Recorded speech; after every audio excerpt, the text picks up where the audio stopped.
Około 30 km na północ od Borgholm w miejscowości Sandvik wznosi się zabytkowy wiatrak typu holenderskiego. Został zbudowany około 1856 roku i przeniesiony do obecnej lokalizacji w 1885 roku, gdzie działał aż do 1950 roku. Jest to jeden z największych wiatraków w Szwecji. Posiada 8 pięter. Jego dolne kondygnacje zbudowane są z ściosanego wapienia. Wyżej znajduje się 6-piętrowa drewniana nadbudowa z wieżą w kształcie cebuli. Na 4. piętrze znajduje się balkon, na którym można było ustawić skrzydła w żądanej pozycji. Do 1924 roku skrzydła były pokryte materiałem. Potem wyposażono je w drewniane klapy, które umożliwiały tzw. samożeglowanie. W tym samym roku wiatrak wyposażono w napęd silnikowy. Dawne mieszkanie młynarza i pokój gościnny zamieniono na restaurację.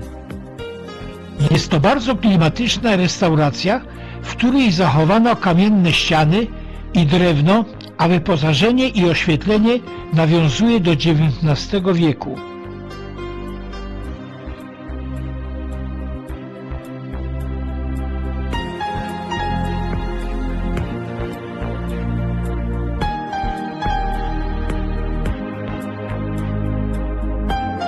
W takim miejscu nie mogło zabraknąć poroża łosia, jednego z symboli Szwecji.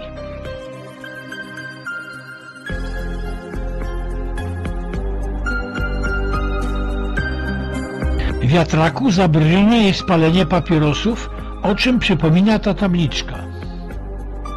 Z restauracji prowadzą schody na wyższe piętra, gdzie znajduje się muzeum. Znajdziemy tu informacje o wiatraku, które już przekazałem w komentarzu. W miejscu obecnej restauracji wcześniej znajdowała się jezdnia z bramami, do której wjeżdżały wozy konne ze zbożem. Worki wciągano na 5. kondygnację przez włazy z pomocą liny. Na 2. kondygnacji znajdowały się sita i zasobniki na gotową mąkę. Gdy wiatrak wyposażono w napęd silnikowy, zainstalowano 3 pary kamieni młyńskich. Znajdujemy się na 3. kondygnacji. 3. kondygnacja to miejsce na sita do pszenicy, żyta i innego zboża. Zboże mielono na 5. kondygnacji, przesiewano mąkę na 4. i 3., a następnie dostarczano na 2. kondygnację, gdzie ładowano ją do worków i przekazywano do dalszego transportu na parter młyna.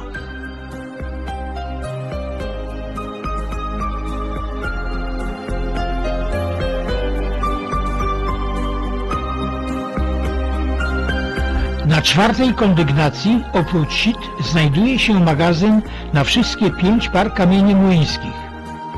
Koła młyńskie regulowano za pomocą układu dźwigni z dokładnością do kilkusetnych milimetra. 1 para kamieni to ciężar 3 ton.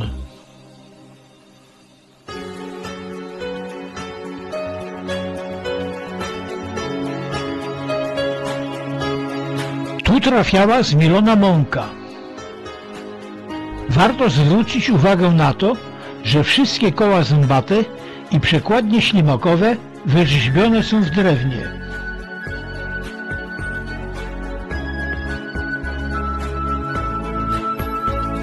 Tu widzimy taras, na którym za pomocą cienkiego łańcucha można było obracać całą kopułą tak, aby skrzydła były skierowane w stronę wiatru. Stąd również za pomocą zwisającej liny można było sterować hamulcem na 8. kondygnacji. 200 metrów od młyna, nad cieśniną kalmarską, znajduje się port rybacki Sandvik.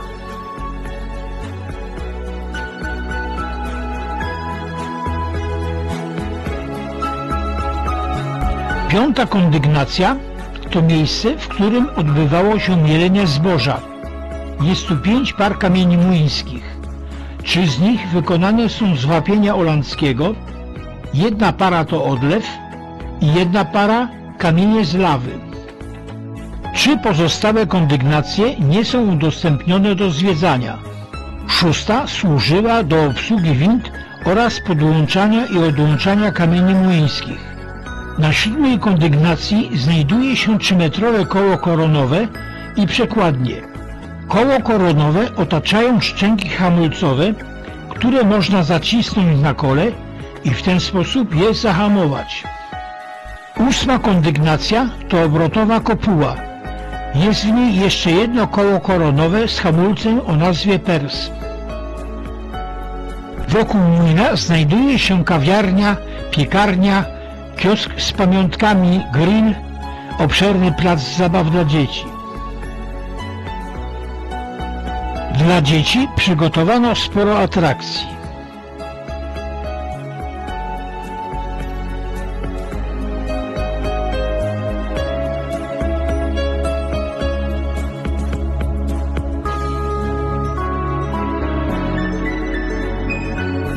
Pora pożegnać się z tym wspaniałym zabytkiem XIX-wiecznej techniki młynarskiej i jednym z największych tego typu wiatraków w Europie.